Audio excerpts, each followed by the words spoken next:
So here we have the Mercedes-Benz E220 automatic. I'm going to start off by showing you around the outside of the car, and then we'll hop in and run through some controls on the inside. But from the outside, you can see it's a two-door car with alloy wheels.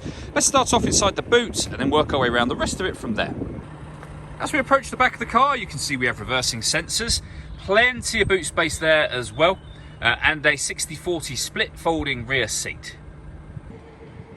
Okay, so we're just going to work our way back around to the front of the car, and then we'll hop in and run through some controls on the inside. But now that we've done a full circle of it, you can see it's in excellent condition the whole way round. Just briefly before we climb in, I think it's what we're seeing the interior from this exterior point of view. There's plenty to run through on the dashboard, so let's hop in and we'll do that now.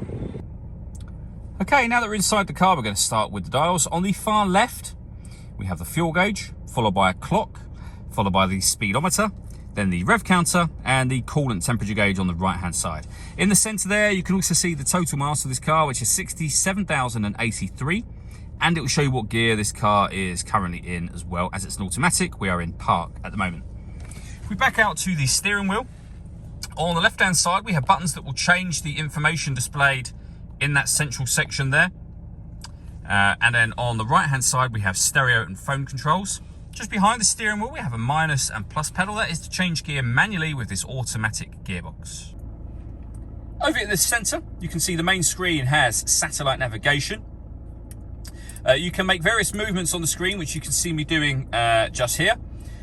All of the movements that you can make, all the options that you can run through on the screen can all be done using this dial and the buttons that are around it, or you can do it directly off of here. So for example, you can access your radio. And you'll see radio is now up there. You can access the satellite navigation, which is what we were on just a moment ago. You can also access your CD player. And along the bottom here, you'll see the other ways in which you can listen to music, which include an auxiliary input. So plenty of ways to listen to it in this car. We have the main volume for the stereo, with a heated driver seat with 3 different heat settings. Same on the passenger side as well. You can turn off the interior alarm for the car. You can put the car in eco mode. If I move the gear lever out the way, you'll see we also have dual zone climate control. So you can adjust the passenger and the driver temperature. You can increase and decrease the fan speed. You can determine what direction you'd like the air to be distributed in. When you're happy with those settings, your air conditioning is off or back on again.